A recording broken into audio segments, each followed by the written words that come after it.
Hello everybody, welcome back to Screenstars, welcome to another classic film review. Today's classic film review focuses on the 1987 film The Monster Squad, a film that is co-written by Shane Black and co-written and directed by Fred Dekker. The film stars Andrew Gower, Robbie Keeger, Stephen Macht, Duncan Rager, Tom Noonan, Ryan Lambert, let's have a look, Mary Ellen Trainor, John Grease, Stan Shaw, and also Tom Woodruff Jr.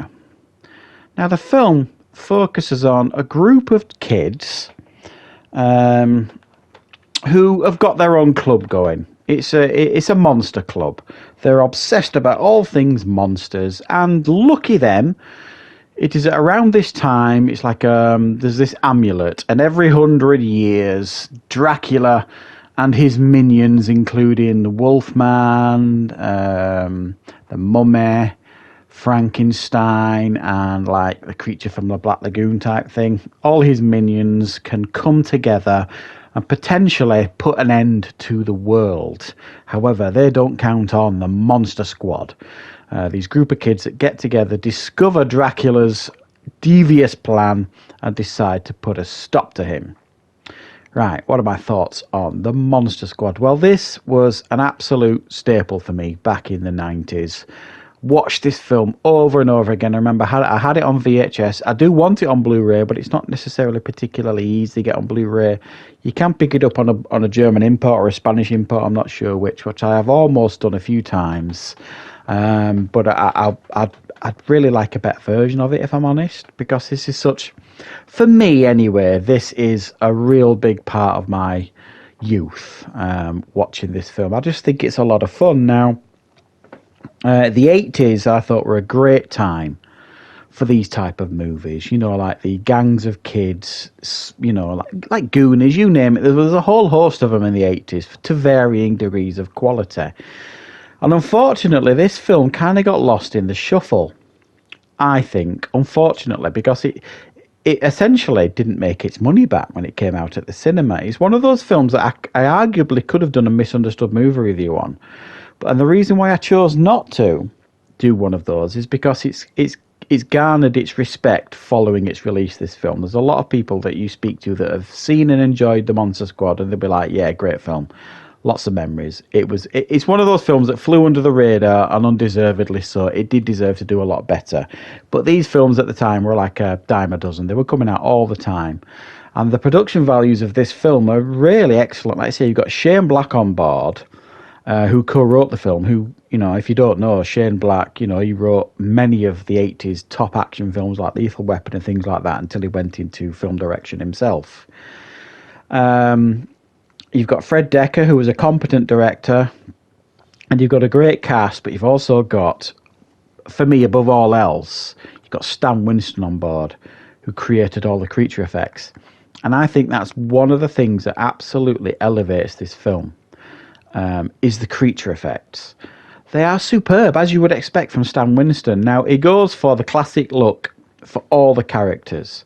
Now, you've got to remember as well, this is like a family film. It wasn't meant to, you know, scare the pants off everybody. It was meant to be accessible to everybody. And they were kind of trying to ride the wave of Ghostbusters, because the poster kind of said, you know who to call about ghosts, but who do you call when it comes to monsters? So they were kind of trying to ride that wave a little bit. So they kind of went for like a family approach here. So all the monsters in this film are like the classic approach. Dracula has got that real classic Dracula look. The Wolfman is like the Wolfman from, like, you know, the 30s sort of thing. Same with the Mummy. Same with the Frankenstein's monster, and the creature from the Black Lagoon. They're all classic designs of these creatures, and they all look absolutely fabulous. It's hard to pick a favourite. The performance of the guy who plays Dracula, which was Duncan Rager, I think he's called, I might pronounce that wrong, is actually very well respected.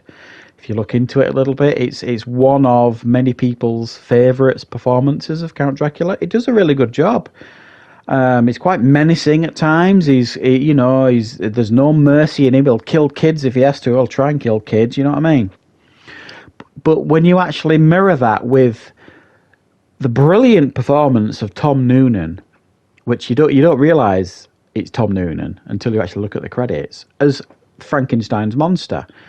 A fantastic portrayal of that monster, very accurate. He's very sympathetic. He befriends the little girl of the group, that adorable little girl, and he becomes a friend to the Monster Squad. And it was a really nice approach to take with Frankenstein's monster, and it really worked for this film to make him a sympathetic character.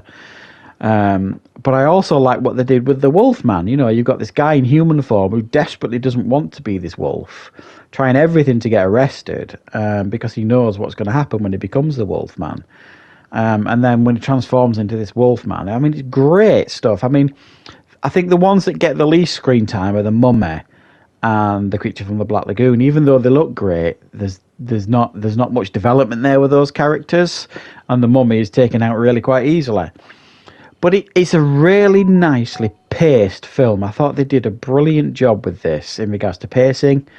It gets straight into the action, you know what I mean? You know what's going on. Yeah, it's very much of its time occasionally in regards to plot devices and plot points and all this kind of stuff. But it's hugely entertaining, you know what I mean? You've got these kids, absolutely, going up against these monsters. They shouldn't have a chance, but in a movie like this, everybody's got a chance against monsters. And it is just massively entertaining stuff. And it's a film that I've recently watched to prepare for this review again. Thoroughly enjoyed rewatching it. It's a film I'm absolutely going to pick up as soon as I can on Blu-ray. It is really worth adding to the collection. And if you've never seen The Monster Squad, I guarantee you guys you're going to love it because there's so much here to enjoy. It's really entertaining. The production values are excellent. The performances are good. It's funny. There's some great comedy sewn into it, some great one-liners. And like I say, the effects are just outstanding. And it'll get you, it's a bit like Monster House sort of thing. That thing was made for kids, but there's a scare in it here and there. And there's a scare in this here and there as well. Young kids will get that really Doctor Who type scare from it sort of thing. I think it appeals to everybody, this film, and it is a shame that it didn't hit at the time, but it has certainly garnered its respect since its release. So thank you very much, guys. I hope you enjoyed this review. I will be back with plenty more reviews and content on the channel very, very soon.